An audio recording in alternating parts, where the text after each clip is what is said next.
Good evening, ladies and gentlemen. Make sure you like and subscribe for more fun content like this, even though this is not really all that fun. So today, or rather yesterday on the 24th, there was a news item about a Amazon driver, Amazon DSP driver, Amazon Prime driver, whatever you want to call him, was killed. And the body was found a few hours later, laying in the front lawn of somebody's house while he was making a delivery. Law enforcement doesn't know what exactly killed him, but he did have dog bite marks all over his body. And when law enforcement arrived there, there was two overly aggressive dogs that were unfortunately put down. One of the dogs had a bunch of human blood on him. It's at this point, it's kind of, you put two and two together, you can kind of see what happens. The reason law enforcement was called out there is because a neighbor reported seeing an Amazon Prime van sitting in the same spot in front of somebody's house for a good few hours, which, I mean, the entire time they were there, the van was there. Apparently the driver was attacked, killed, and just been laying there, and nobody knew. And it's been reported that there will be an autopsy on both the dogs and the victim to actually determine the actual cause of death. Now, even though this did recently happen, there is so many questions I have as to why this horrific event even happened.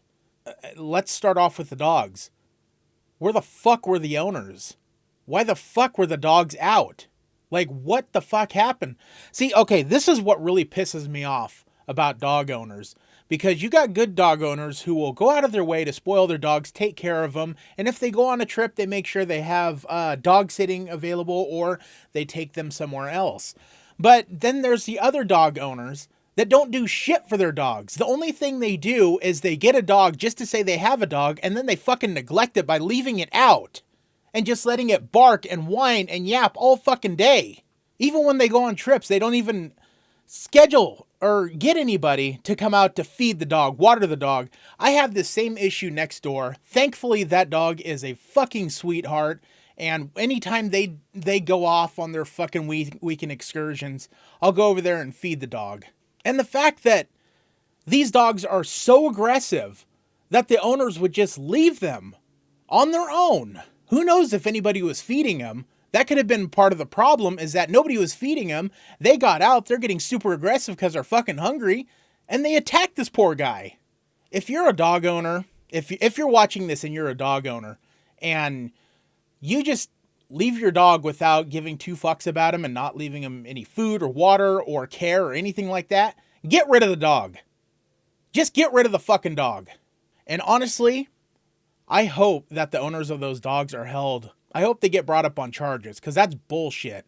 Because from what I could tell reading all of these news articles is that the dog owners weren't home. They just, who knows where they were.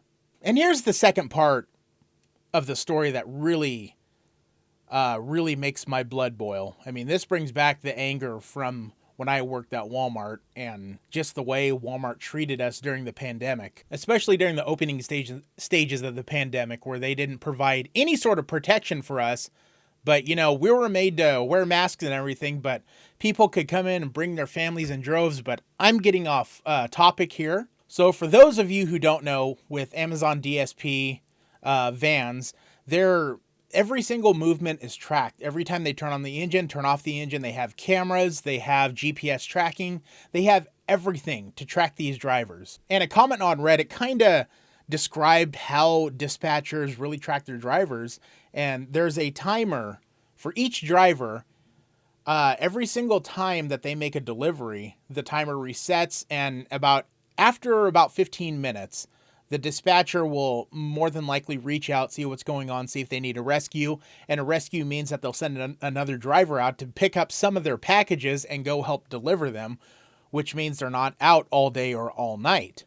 How could you be a dispatcher and see one of your drivers being stalled out in the same spot for a good few hours? How? How could you not look at that and go, oh, hey, so-and-so has been in the same spot for an hour. They're not answering my text. Maybe I should call them. Oh, they're not calling, or they're not answering their phone. Maybe I need to send another driver out. Maybe I need to send a supervisor out. Maybe you need to do something. For all we know, the guy could have been laying there dying, and you could have saved his life by actually doing something. Send out another driver, just another driver to go check on him. There's got to be another driver in the area that could stop and go, okay, let me go check on so-and-so and see if they're all right. The other driver maybe could have found him, got a hold of, could have called 911 and maybe saved his life. We don't know. We don't know how long he was dead for. This shouldn't have happened. You know, it's one thing to get bit by a dog and have the owners do nothing about it, which is another can of worms I really don't want to get into. Where the fuck were the owners? Where was dispatch when checking in on this driver?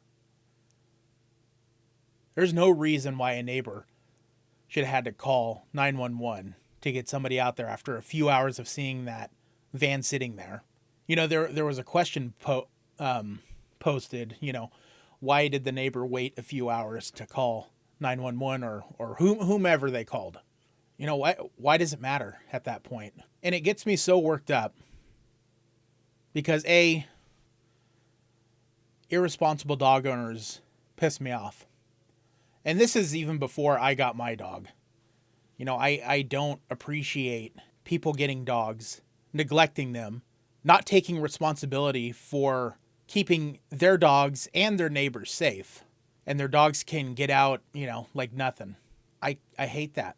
And the fact that this DSP contractor, who Amazon contracts out to make their deliveries, so Amazon doesn't have to deal with this kind of stuff, they should have seen that a driver was sitting there for hours, not doing anything. I mean, if the driver just, you know, hucked the company phone out the window and said, fuck this, and walked off, at least you know he was all right. But big corporations, they don't care about you. And I hate reading, or rather watching, reading, whatever, you know, when a DoorDash driver or an Uber driver gets killed, or there's a major accident because customers are being dickheads, or drivers get assaulted for whatever reason. And I realize that you can't always protect everybody. Accidents will happen. Fights will break out. Sometimes even the driver causes it. This was completely avoidable. You know, if you're gonna get a dog, adopt a dog, whatever. Take some fucking responsibility. Make sure your yard or wherever they're at is secure. Or if you're gonna be at work or out and you're worried about your dogs getting out, put them in a kennel or find a dog sitter. Do something. You know, if you want to call your dogs your kids, or whomever, your fur babies, would you let your kids just run around and kill somebody like that? Would you let them just run around the neighborhood, raising hell, attacking people? Or if these owners were on a trip, would you just leave your kids home alone, let them do whatever? And I know there's some parents that go, oh, I'd never do that, but they would. And that's sad. And then it's like, I read this, and there's another school shooting by a 19-year-old.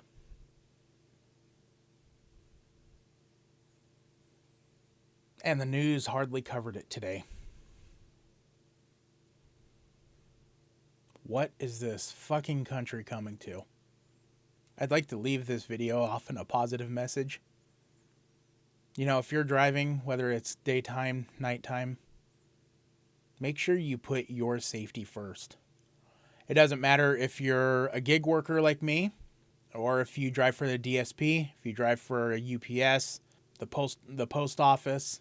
Heck, even if you're an accountant at some big, or not even a big company, just if you do office work, if you do tire work, if you work on cars, whatever. No matter the situation, you put you first. Because companies have no problem replacing you. You know, I wanted to come on here and talk about what happened and try and not put a positive spin on it, but try to, I don't know, like, I guess what I just said now, just put yourself first. If you see dogs running around, if you see aggressive dogs in a yard, don't chance it. You know, on my rural routes, easy for me to say, you know, I come across dogs almost every stop. Just about every single stop, there's a dog somewhere on the property, whether it's out front or inside or in a garage. 95% of the time, the dogs are friendly. They're well trained. They're super loving. You know, they'll bark at you because, you know, you're a new person coming onto their land. But even if they seem overly friendly, make sure you are cautious as to what's going on. I'm gonna give a quick example. Like I said earlier, I did come across something like this. I went to a house to obviously drop off a package. I was doing Amazon. Gates were wide open. Fences were basically non-existent. So unfortunately, I assumed, okay, it's probably safe to go on the property to make this drop. I pull onto the property because it's one of those where it's about, I don't know, 50 yards off the main road. So obviously you're going to have to pull into their driveway because I'm walking that length. It's just, you're wasting time at that point. Anyways, so I get up the driveway and there's about 4 dogs that come barreling out. And at first I was fine with it because they were jumping around, tongues were out, obviously barking, but tails were wagging. So I didn't think anything of it. So I just got out of the car. They all sniffed me. They all, you know, did their thing. I pet them, whatever. But this 5th dog came out. His head was down. His tail was not wagging. And he had that boo-boo face going. You know, when a dog comes out like this, like if you just yelled at him or something. And I noticed this, but he wasn't barking, wasn't growling, wasn't doing anything. So I just did my typical thing. Hi, puppy, you know, stuff like that. You know, I could tell he wasn't having it. And his stance got a little more aggressive, started to growl. You know, I'm kind of thinking, okay, maybe he's about to bark, whatever. And I just heard the growling. But once I got into the back of my car to get the package out, his stance got super aggressive, like if he was about to lunge. Bared his teeth, started barking, started lunging towards me, you know, trying to get at me. Eventually I jumped into my passenger seat to get away from the dogs. Because once that one dog started, the other dogs got super aggressive and they were ready to pounce. So I sat in my passenger seat for, I don't know, a good 3 minutes or so until they calmed down, started heading back to the house. And, you know, slowly got out of my car, slowly walked to the back, shut the tailgate. I slowly got in my car, still had the package in my hand. And I text the customer, hey, your dog's almost attacked me. I'm leaving your package out near the road. Didn't hear back from him or nothing. So I rolled down the window, frisbeed the fucking thing out the window, and just left. So while I didn't get attacked, it just goes to show that no matter what kind of drop you have, you need to be careful. Yeah, I'm sorry for really getting worked up and emotional and stuff, but this shouldn't have happened. And I don't know why we're still having school shootings. But I will say it was pretty nice seeing Alex Jones get taken to the fucking ringer for nearly a $1 billion settlement. Fuck him. I don't like talking politics to anybody, and I especially don't want to introduce him to my channel at any point. But that's about as far as I'll go. So everybody, please stay safe. Put yourself first. Put your safety first. If you feel like you're in danger, leave. Everybody would agree that it's better to get deactivated than to get hurt or killed. So I guess have a wonderful day. Have a wonderful night. My name is Dennis. We'll get back to ride-alongs. I'll see you in the next video.